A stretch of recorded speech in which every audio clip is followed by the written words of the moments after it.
Hello दोस्तों, आज जो एडुटेरिया का एईडीओ का जो टेस्ट नंबर 3 हुआ जो कि फुल टेस्ट था, तो उसमें 100 क्वेश्चन पूछे गए हैं, 50 मैथ के और 50 रीजनिंग के। तो चलिए हम लोग सॉल्व करते हैं क्वेश्चन को, देखते हैं कैसे कैसे क्वेश्चन पूछे गए हैं। चलिए आइए, क्वेश्चन नंबर 1 क्या है, देखिए कि 4000 के मूलधन पर 5% की दर से 2 वर्षों के लिए चक्रवृद्धि ब्याज और साधारण ब्याज में अंतर कितना होगा। ठीक है, तो इसको बनाने के कई तरीके हैं। हम अपना तरीका जो है ना बनाते हैं, कैसे बना सकते हैं। देखिए 5 का 2%, 2 बार कितना हो जाएगा, 2 साल के लिए 10%, ये ऐसा ही हो गया।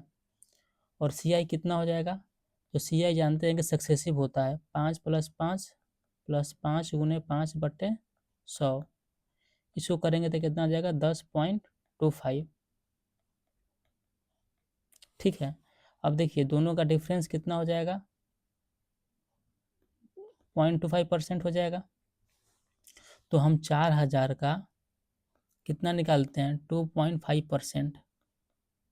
देखिए इसके बदले में 2 जीरो लगा देते हैं नीचे, 2 जीरो से 2 जीरो कट गया, 1 जीरो से 1 जीरो कट गया, 25 चौके 100, 100/10 बराबर कितना हो जाएगा, 10। ठीक है, ऑप्शन बी। चलिए क्वेश्चन नंबर 2 देखते हैं। कहता है कि किसी वस्तु का विक्रय मूल्य उसके क्रय मूल्य के 8/5 गुना है। देखिए विक्रय मूल्य मतलब SP, उसके CP के 8/5 गुना है। ठीक है, तो इसको देखिए रेशियो में कर लेते हैं तो हो जाएगा 8/5। CP 5 है, क्रय मूल्य 5 है, विक्रय मूल्य कितना है, 8 है। तो देखिए प्रॉफिट कितना का हुआ, 3 का। किस पे प्रॉफिट हुआ, 5 पे। तो 3/5 ये हो गया मेरा प्रॉफिट परसेंटेज। इसको 100 से गुना कर देते हैं तो 5 से कितना, 20, और 20 तियाई 60, हो जाएगा 60% प्रॉफिट। ऑप्शन नंबर सी। अब देखिए यह एक एवरेज का क्वेश्चन है। ठीक है, इसमें बोलता है कि 19 पारी में 78 रन बनाते हैं, 19वीं पारी में 78 रन बनाता है, तो उसका जो औसत रन रेट है ना, 2 कम जाता है। तो 19वीं पारी के बाद औसत निकालिए। अब देखिए सबसे पहले हम मानते हैं कि 18वीं पारी तक हमारा, देखिए 18वीं जो पारी है वहाँ तक मेरा औसत x होगा। ठीक है, तो सम कितना हो जाएगा, 18 × x। उसके बाद हम कितना बनाए, 78, 78 रन। अब देखिए अब जो है टोटल पारी कितना हो गया, 19, और औसत कितना हो गया, 2 घट गया ना। इसको देखिए, इसको अब सॉल्व कर लेते हैं। एक इक्वेशन बन गया, 18x + 78 बराबर 19x - 19 दूनी और 30। देखिए x को इस तरफ लेके चलाते हैं तो 19x - 18x बराबर हो जाएगा कितना, 8 8 16, 7 3 10, 1 11। तो x बराबर कितना आ गया, 116। तो देखिए 18वीं पारी तक जो मेरा जो है ना औसत कितना था, 116, लेकिन 19वीं पारी में देखिए 2 कम जाता है। तो क्वेश्चन बोल रहा है कि 19वीं पारी के बाद कितना हो जाएगा, तो 19वीं की पारी के बाद हो जाएगा 116 - 2 114। ठीक है, ऑप्शन बी। अब देखिए क्वेश्चन नंबर 4 में बोलता है कि 3 व्यक्ति हैं। ठीक है, तीनों जो है ना कुछ रुपए जो है ना लगाते हैं, एक 600 पे, एक 800 पे, एक 1000।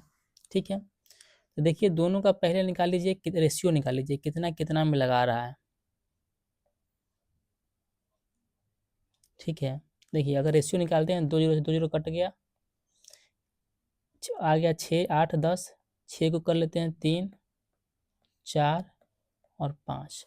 मतलब ये जो है ना 3 व्यक्ति है, वो जो 3:4:5 रेशियो में क्या किया, पैसा को लगाया है, और टोटल मुनाफा कितना हुआ, 480। ठीक है, तो पूछता है कि पहले व्यक्ति कितना का, पहले व्यक्ति का कितना है, 3। देखिए टोटल कितना है, 4 3 7 5 12। अब देखिए कितना में, 480 में 12 से कट गया, 4 मरते में 40, और 40 दिया 120। तो जो पहला व्यक्ति था उसको 120 रुपया मिला।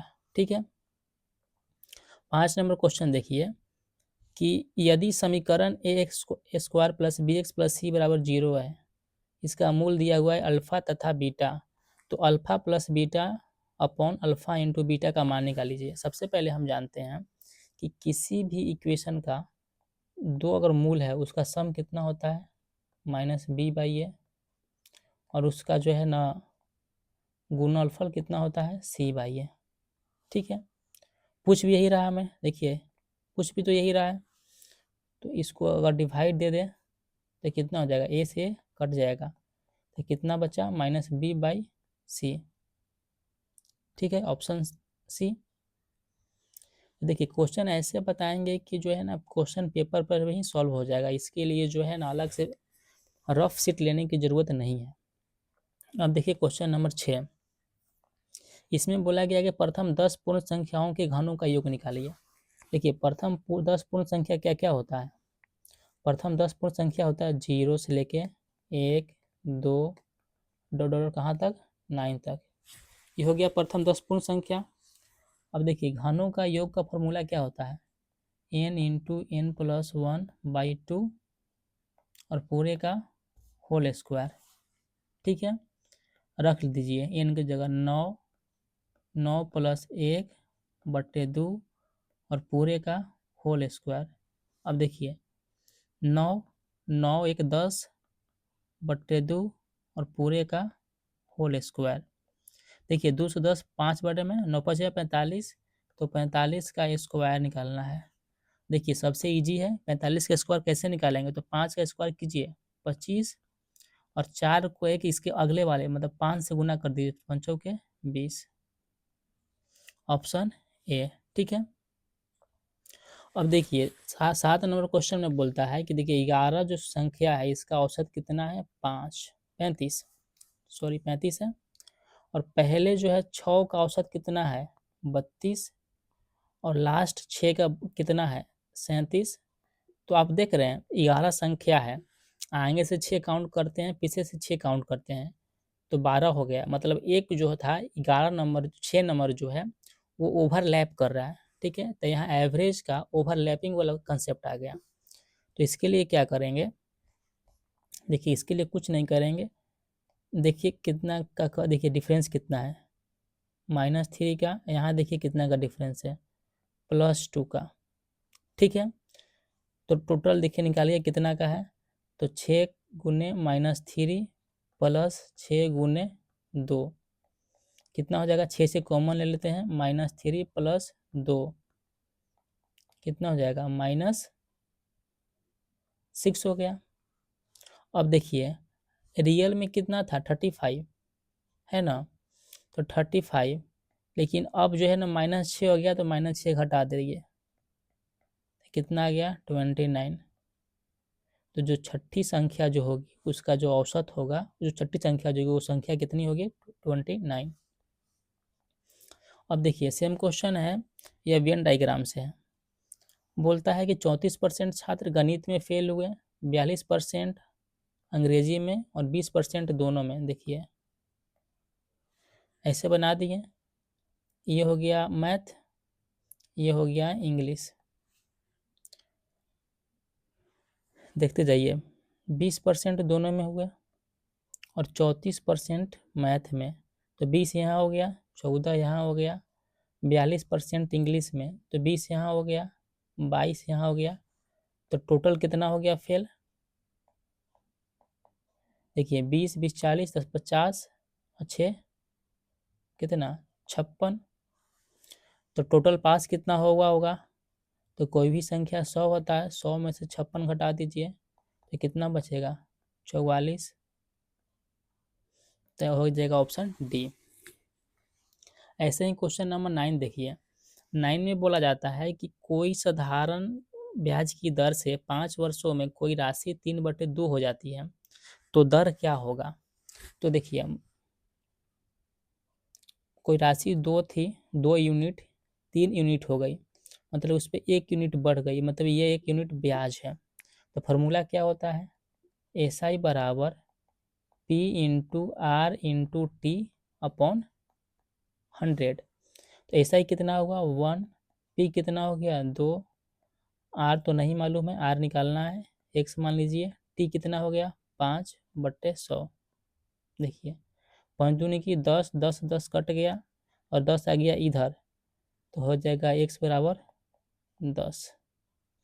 तो कितना आ गया, दर हो गया 10। अब देखिए क्वेश्चन नंबर 10, ठीक है।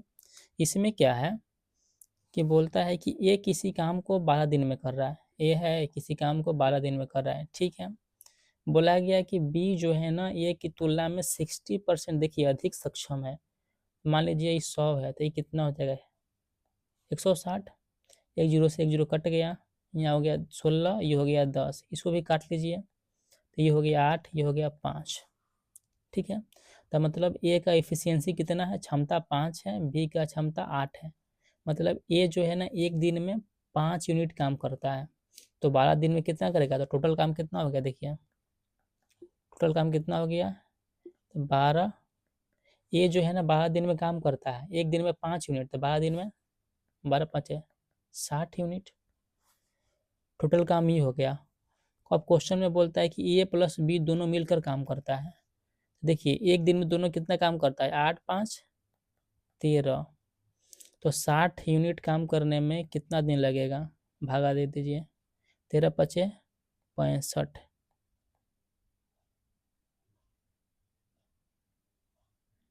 गलती न हो गया जी, 5 बार में किससे भागा जाएगा, 4 बार में जाएगा ना, 13 चौके 52 8 60,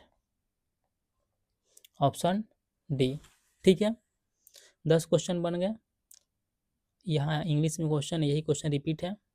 अब देखिए 11 नंबर क्वेश्चन, थोड़ा फास्ट बनाएंगे, ठीक है, क्योंकि बहुत सारा क्वेश्चन है।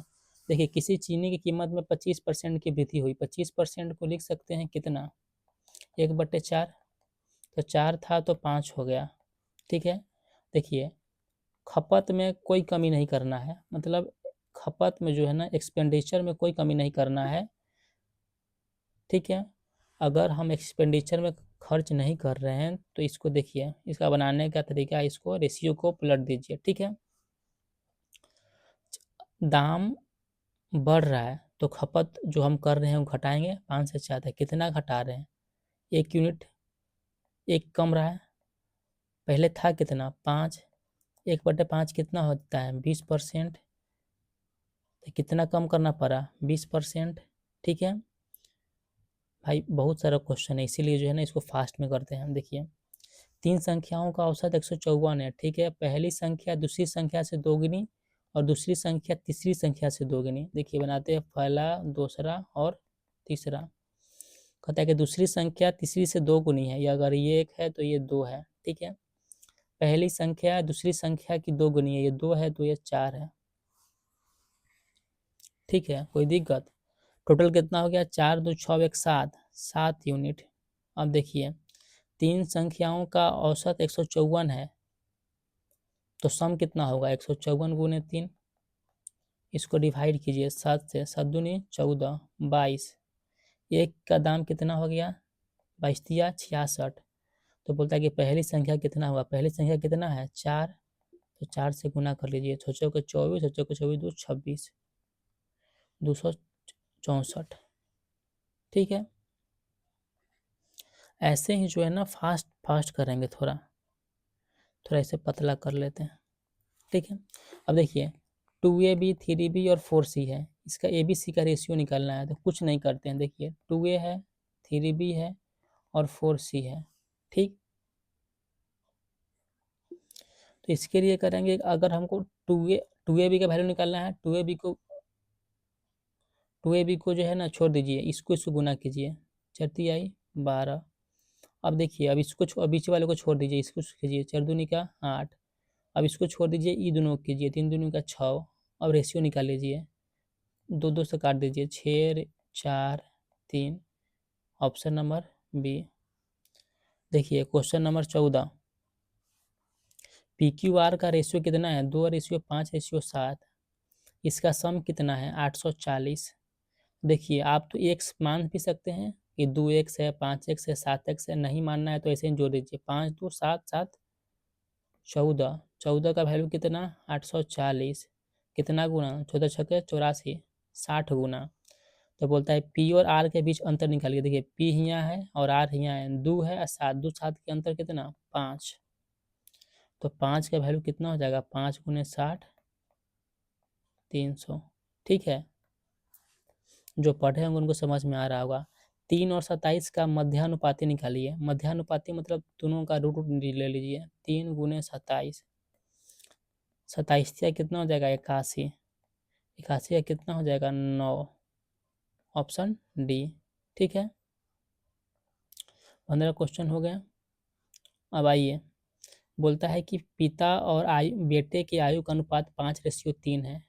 ठीक है, और उन दोनों के जो आयु का गुणनफल जो है ना 960 है। ठीक है, तो 6 वर्ष बाद उनकी आयु का अनुपात ज्ञात कीजिए। देखिए अगर पिता का 5x है तो पुत्र का कितना है 3x।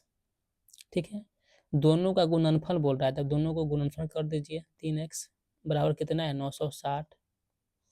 ये हो गया कितना 5×15 x² बराबर 960, भागा दे लीजिए। 15 छक्के 90 और 15 चौके 60, 64। तो x बराबर कितना हो जाएगा 8। x बराबर 8 हो गया। ठीक है, तो उम्र कितना हो जाएगा 5x का वैल्यू कितना हो जाएगा 40 और इसका वैल्यू कितना हो जाएगा 24। अब बोल रहा है क्वेश्चन में देखिए कि 6 वर्ष बाद, तो 6 वर्ष बाद तो 6 जोड़ दीजिए दोनों में, ये हो जाएगा 46 और ये हो जाएगा 30।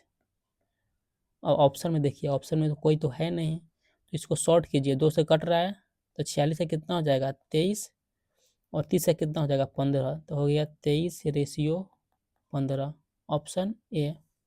ठीक है, अब देखिए बोलता है कि टी की आयु जो है ना उसकी बचत का 8 गुना है।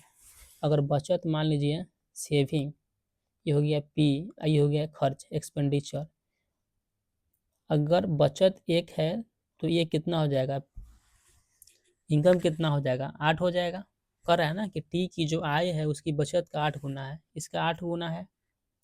अगर 8 रुपया इनकम है, 1 रुपया बचा रहे हैं तो खर्च कितना कर रहे हैं 7 रुपया। तो जो ये खर्च जो है ना बचत का कितना गुना है 7 गुना है। समझ में आया, तो ऑप्शन बी 7। अब देखिए इसको सिंप्लीफाई करना है। ठीक है, तो सिंप्लीफाई करते हैं। इसमें क्या होता है कि अगर ऐसे 4 को टर्म में दे दिया जाए ना तो दोनों को गुना कर लीजिए, तो हो जाएगा 8 गुना 5 के पावर 0 6 गुना 8 माइनस 4.06 बराबर 2 के पावर क्यू गुना x। ठीक है, देखिए गुना में पावर जुटता है तो दोनों को जोड़ दीजिए, जोड़ दीजिएगा तो कितना हो जाएगा 1। इधर हो गया 2 के पावर क्यू गुना x। ये भी कितना होता है 8 होता है, तो 8 से 8 कट गया तो x बराबर कितना आ गया 1, ऑप्शन बी। ठीक है, अब देखिए क्वेश्चन नंबर 19 में बोलता है कि 34 वस्तुओं का विक्रय मूल्य जो है 38 वस्तुओं के क्रय मूल्य के बराबर है। लिखिए 34 का सेलिंग प्राइस 38 के सेल जो है ना सीपी से बराबर है। तो देखिए रेशियो ले लीजिए, तो एसपी अपॉन सीपी कितना हो जाएगा 38/34, दोनों को काट लीजिए तो 19/17। ठीक है, तो क्रय मूल्य 17 है और विक्रय मूल्य 19 है, तो प्रॉफिट कितने का हुआ 2 का। किस पे क्रय मूल्य पे, परसेंटेज में 100 से गुना, तो कितना हो जाएगा 200/17। ऑप्शन देख लीजिए कौन सा होगा, सी। ठीक है, अब देखिए क्वेश्चन नंबर 20 थोड़ा सा लॉजिकल क्वेश्चन है। कहता है कि 60 पेन बेचने पर एक व्यक्ति को 12 पेन के विक्रय मूल्य के बराबर लाभ हुआ। इसका हम शॉर्टकट तरीका बताते हैं। मान लीजिए कि एक पेन का जो है ना सेलिंग प्राइस विक्रय मूल्य 1 रुपया है, तो 60 पेन का कितना हो जाएगा 60 रुपया। 60 पेन का कितना हो जाएगा, तो टोटल सेलिंग प्राइस कितना हो जाएगा 60 रुपया।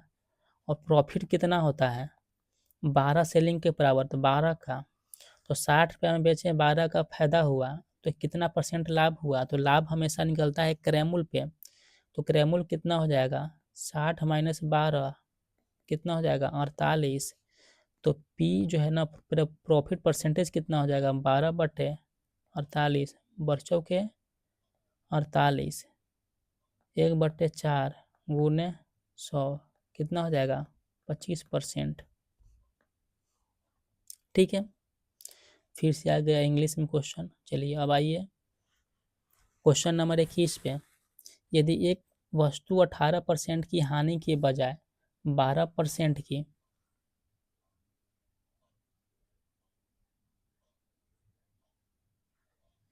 देखिए, यदि कोई वस्तु को 18% की हानि के बजाय 12% की हानि पे बेचते हैं तो विक्रय मूल्य 20 रुपया बढ़ जाता है। देखिए कितना चेंज किए 6%, तो 6% का वैल्यू कितना हो गया 120, तो 1% का वैल्यू कितना हो जाएगा 20, तो 100% का वैल्यू कितना हो जाएगा 2000। तो हमारा सीपी कितना था, देखिए सीपी कितना था 2000।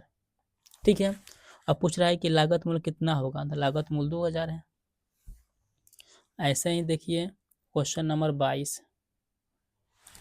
22 में बोलता है कि 100 रुपये संतरे 150 रुपये प्रति सैकड़े के हिसाब से खरीदे गए, मतलब 100 संतरे खरीदे गए 150 रुपये प्रति सैकड़े के हिसाब से। तो 100 अगर मान लीजिए 100 संतरे हम 150 रुपया में खरीदते हैं, तो एक संतरे कितने में खरीदें 1.5 रुपया में। ठीक है, 1.5 रुपया में खरीदे ना। अब देखिए अब बोलता है कि 1 दर्जन संतरे हम 12 रुपये में बेचते हैं। अगर हम 1.5 रुपया में खरीदें और 1 दर्जन संतरे मतलब 12 संतरे हम बेचते हैं 24 रुपया में, तो एक संतरे कितना में बेचें 2 रुपया में। तो 1.5 रुपया में एगो संतरा खरीदे 2 रुपया में बेचे तो फायदा कितना का हुआ आधा रुपये का। टोटल कितना का फायदा हुआ 1000 का। अगर 1000 में हम आधे से भागा देते हैं तो कितना आ जाएगा बोलिए 2000। 2000 आंसर हो जाएगा। अब देखिए क्वेश्चन नंबर 23, इसमें कहा गया है कि विक्रय मूल्य 5000 रुपये से घटकर 4680 रुपया कर दिया, जिससे नुकसान 4% बढ़ गया। ठीक है, यदि उसे 4% क्या यदि उसे 4% का लाभ कमाना हो, हाँ तो क्या करेंगे, इसको कैसे सॉल्व करेंगे बताइए। क्वेश्चन थोड़ा ज़बरदस्त है। देखिए 4% कैसे बढ़ गया, जब 5464 रुपया होगा कितना का डिफरेंस हुआ 320 का। 1% का कितना हो जाएगा 80, तो 100% का कितना हो जाएगा 8000। मतलब सीपी कितना था क्रय मूल्य 8000 था। अब बोलता है कि 4% लाभ होता है तो कितने पर बेच रहे हैं, तो अगर 8000 का हम 4% निकालते हैं, देखिए 4% निकालते हैं तो 320 रुपया आता है। तो 8000 क्रय मूल्य था प्लस 320 रुपया लाभ पे बेच रहे हैं, तो कितना हो गया टोटल विक्रय मूल्य 8320 रुपया। Option number C. समझ में आया। क्वेश्चन नंबर 24 देखिए, को 24 में बोलता है कि 5 वर्षों के लिए साधारण ब्याज पर मुख्य राशि 25% है, तो ब्याज मुख्य राशि के बराबर होगा। मतलब बोलता है कि अगर 5 साल के लिए हम लेते हैं कोई ब्याज पे, तो टोटल 25% ब्याज बढ़ता है। तो 1 साल के लिए लेंगे तो कितना हो जाएगा 5%। समझ रहे हैं। और राशि को दोगुना करना है, राशि को दोगुना करना है मतलब पहले 100 था, अब दोगुना करना है मतलब 200 करना है, मतलब 100% बढ़ाना है। तो 100% बढ़ाना है तो 5% 100 कब होगा जब इसको 20 से मल्टीप्लाई करेंगे, तो 20 से इधर करते हैं तो 20 से इधर करते हैं, तो 20 साल में जो है ना 100% बढ़ जाएगा। तो कितने के साल में हो जाएगा, तो 20 साल में। ठीक है, क्वेश्चन नंबर 25 देखते हैं। किसी साधारण ब्याज की दर पर राशि 16 वर्षों में दोगुनी हो जाती है। 16 वर्षों में क्या हो जाती है दोगुनी हो जाती है। देखिए फिर वही फॉर्मूला एसआई वाला, P/R/T/100। राशि दोगुनी हो जाती है तो एसआई कितना है 1, पी कितना है 1, आर कितना है नहीं मालूम। टी कितना है 16/100। x बराबर कितना हो जाएगा, काट लीजिए तो 25/4, 6.25%। ठीक है, 25 नंबर। अब आइए 26 नंबर क्वेश्चन पे। 26 नंबर क्वेश्चन पे बोलता है कि 3 वर्षों के लिए 4% ब्याज की दर से धारण ब्याज और चक्रवृद्धि ब्याज के बीच का अंतर ज्ञात कीजिए। अंतर 76 रुपया है तो राशि कितना होगा। समझे कि 3 वर्षों के लिए 4% की ब्याज दर से साधारण ब्याज और चक्रवृद्धि ब्याज का बीच का अंतर दिया हुआ 76 रुपया, तो वो राशि कितनी थी। अब देखिए हमें टाइम दिया हुआ है, यहाँ हमको इंटरेस्ट रेट दिया हुआ है और डिफरेंस दिया हुआ है। हमें निकालना क्या है, वह जो है ना कितना अमाउंट है वो प्रिंसिपल है वो निकालना है। इसके निकालने का कई तरीका है। सबसे बेसिक हम निकालेंगे। देखिए 4% को तोड़ लेते हैं फ्रैक्शन में, 1/25 3 साल के लिए है तो प्रिंसिपल मान लेते हैं 25 गुने 25 गुने 25। ठीक है, पहला साल ब्याज कितना हो जाएगा, 1/25 करेंगे तो हो जाएगा 625। इसका देखिए इसके टोटल का 1/25 कीजिए, 625। दूसरे साल कितना हो जाएगा 625, और 1 साल पर भी लगेगा ब्याज 1/25 तो कितना हो जाएगा 25। तीसरे साल कितना हो जाएगा 625। यहाँ पे इस पे और इस पे लगेगा तो कितना हो जाएगा 50, और इस पे लगेगा 1। अब यहाँ देखिए कितना हो गया, 3 साल का CI, देखिए 3 साल का SIE है और CI पूरा है, तो 3 साल के SI और CI का डिफरेंस कितना हो गया 76, और 76 का वैल्यू कितना दिया हुआ है 76। एक्यूरेट देखा है तो प्रिंसिपल कितना हो जाएगा, मेरा प्रिंसिपल यही हो जाएगा 25 गुने 25 गुने 25। इसको मल्टीप्लाई कर लेते हैं तो 25 गुने 25 गुने 25 मेरा अमाउंट जो है प्रिंसिपल है। 25 का 25 कैसे 625, और 625 का कर लेंगे कितना 25 से, तो मल्टीप्लाई कीजिए तो कितना जाएगा 6 दूनी के 12, 1500, 15,625। Option C. ठीक है, अब क्वेश्चन नंबर 27 देखिए। 62,500 पर 10% की ब्याज की दर से 2 वर्षों का चक्रवृद्धि ब्याज क्या होगा। ठीक है, देखिए अगर 10% है तो 2 साल का सक्सेसिव निकाल लीजिए, 10 गुने 10/100 ऐसे निकालिए तो 20 + 1 = 21%, तो 62,500 का 21% निकालिए। देखिए 2 जीरो से 2 जीरो कट गया। अब इसको मल्टीप्लाई करेंगे, किसको मल्टीप्लाई करेंगे 625 और 21 को मल्टीप्लाई कीजिए या देख लीजिए यूनिट डिजिट कितना है, 1 में 5 से गुना करेंगे तो लास्ट में 5 आएगा। किस में ऑप्शन में है, बी में। ठीक है, अब देखिए क्वेश्चन नंबर 28। 1/6% का समतुल्य भिन्न निकालिए। समतुल्य भिन्न मतलब क्या, 1/6% को है का समतुल्य भिन्न निकाल लीजिए तो 1/6 गुने 100, 1/600 हो गया। इतना तो आसान है। सी। 29 नंबर देखिए। 25% का 40% का 2/60 का 7 का 2800 कितना हो गया। जैसे है ना क्वेश्चन में वैसे ही लिख लीजिए। 25% का 40% का 2/7 2800। देखिए 25% को कितना लिख सकते हैं फ्रैक्शन में 1/4, 40% गुना में कीजिए 40% लिख लीजिए कितना 40/100 नहीं आ रहा है तो 2/7 गुने 2800। अब काट कुट करते हैं, 0 से 0 कट गया, 4 से 4 कट गया, 10 से 10 कट गया, 7 चौके 28, 40 कट गया, 40 दूने कितना 80। Option A. समझ में आ गया, चलिए आना चाहिए। कहता है कि दीपा जो है अपनी तनख्वाह का 30% बचाती है, उसको प्रति माह 42,000 तनख्वाह मिलता है, 42,000 मिलता है, 30% बचाती है तो खर्च कितना करती है, 70%। तो 42,000 का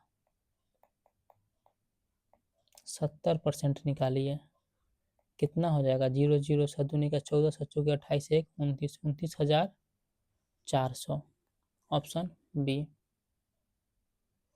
फिर से आ गया। 30 क्वेश्चन हम लोग कर लिए ना जी इतना देर में, और क्वेश्चन करें, चलिए करते हैं।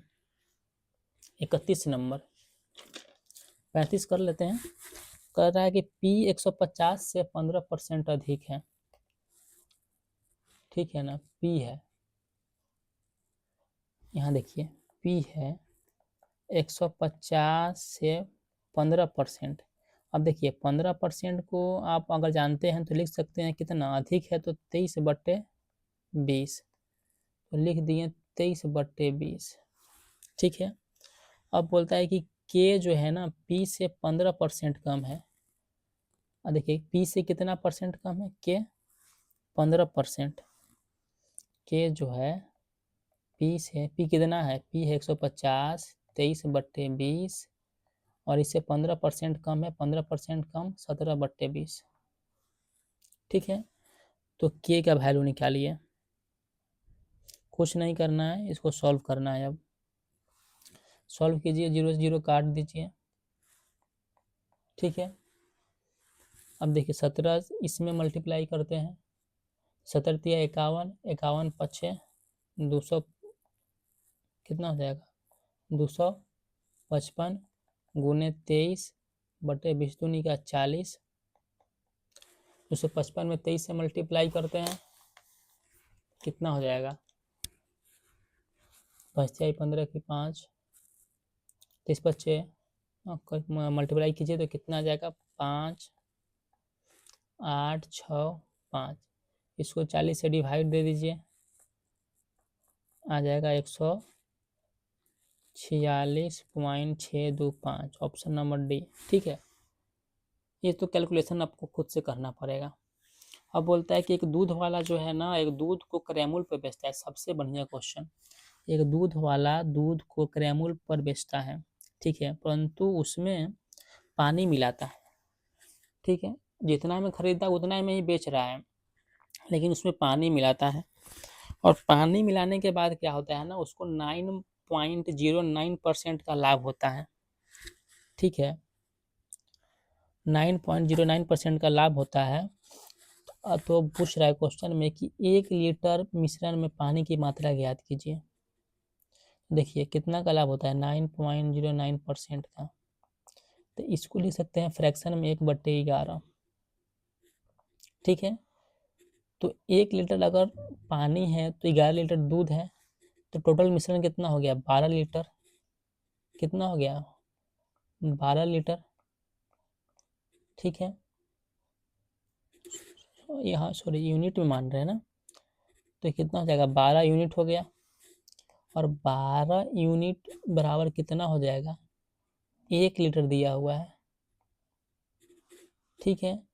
तो 1 यूनिट में कितना हो जाएगा, कि ये पानी कितना है, 1 यूनिट, तो 1/12 लीटर, इसको तोड़ लीजिए, 83.33 आ जाएगा मिलीमीटर, ठीक है, ऑप्शन नंबर डी।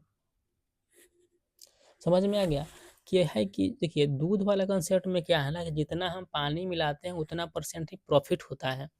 तो दूध तो हम जितना में खरीदे उतना में ही बेच दिए, लेकिन उसमें हम पानी मिलाएं, पानी मिलाने के बाद क्या हुआ कि उसका लाभ 9.09% हुआ।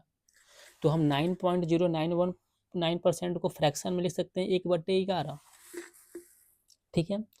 मतलब अगर 1 लीटर हम पानी मिलाते हैं और 11 लीटर मेरा क्या है, दूध है, तो टोटल मिश्रण कितना हो गया, 12 यूनिट, और 12 यूनिट का वैल्यू देखिए क्वेश्चन में दिया हुआ कि 1 लीटर में ही देखिए, तो 12 यूनिट का कितना दिया हुआ है, 1 लीटर, तो 1 यूनिट का कितना हो जाएगा, 1/12, हमें निकालना कितना है, 1 लीटर का, 1 यूनिट का, ठीक है कि 1 यूनिट हम लोगों ने जो क्या इसमें किए हैं, दूध मिलाए हैं। अब देखिए 173 तक के प्राकृतिक संख्याओं का औसत निकालिए। देखिए प्राकृतिक संख्याओं का सम कितना होता है, n इंटू एन प्लस 1/2, ये हो गया सम। और औसत निकालने के लिए उसी संख्या से डिवाइड करते हैं, टोटल n संख्या है तो n से n कर गया, तो कितना बचा, n प्लस 1/2। ठीक है, रखिए कितना n का वैल्यू 73, तो 73 प्लस 1 74/2 करेंगे तो कितना आ जाएगा, 37। ठीक है, ये सब तो इजी क्वेश्चन है। अब देखिए क्वेश्चन नंबर 34 है। 34 में भी लॉजिक लगा सकते हैं, लेकिन अब वो मान लीजिए लॉजिक नहीं आता है तो हम मानते हैं कि डिस्टेंस मान लेते हैं, डिस्टेंस कितना है।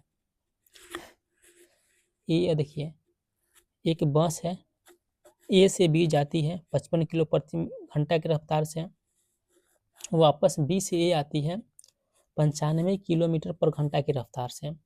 तो बस द्वारा तय की गई औसत जो है ना गति निकालें। तो हम मान लेते हैं कि डी हो जाएगा कितना मेरा, देखिए दोनों का जो है ना 55 और 95 का एलसीएम मान लेते हैं, क्योंकि डिवाइड देने में इजी होगा। तो देखिए 5 गुने 11 गुने 19, ये 55 से भी कट रहा है, 95 से भी कट रहा है। ठीक है, अगर ये जाएगा, अगर इतना दूरी को हम जाते हैं 55 के हिसाब से, तो कितना टाइम लगेगा, 19 घंटा। अगर सेम दूरी को जाते हैं कितना से, 95 से, तो कितना टाइम लगेगा, कितना लगेगा, 11 घंटे। ठीक है, तो एवरेज जो होता है स्पीड क्या होता है, total distance upon total time,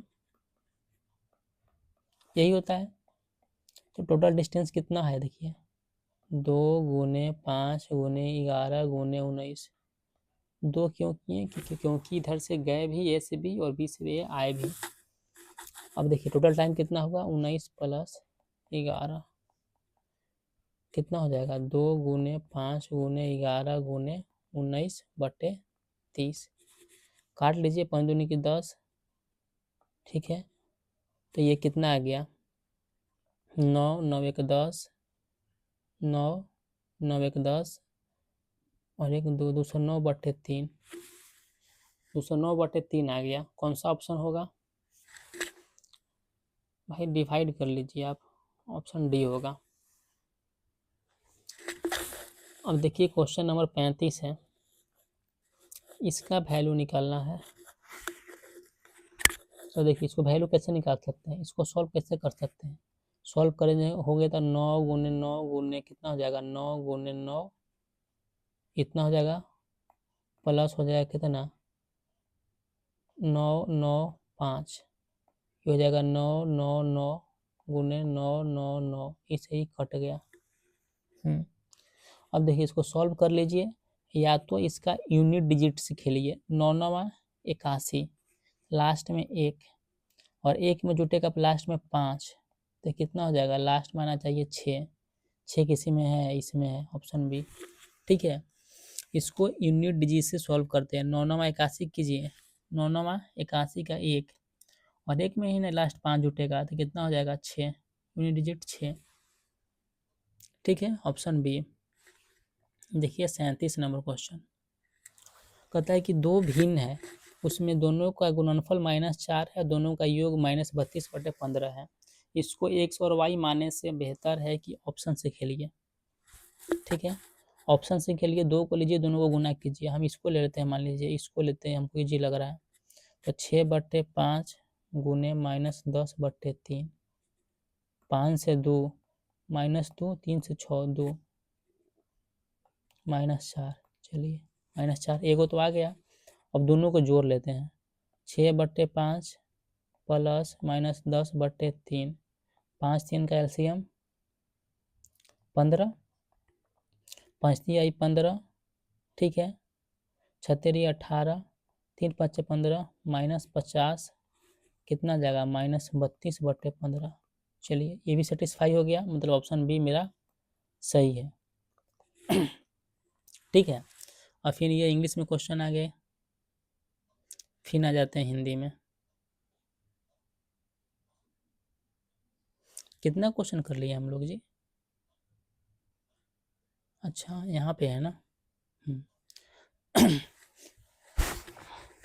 देखिए इसमें इतना ही रहने देते हैं, अगला एक वीडियो डालते हैं जिसमें उसके बाद 37 से जो है ना आगे नेक्स्ट सॉल्व करते हैं, ठीक है, ताकि वीडियो बहुत लंबा हो जाएगा। ओके ठीक है, चलिए बाय।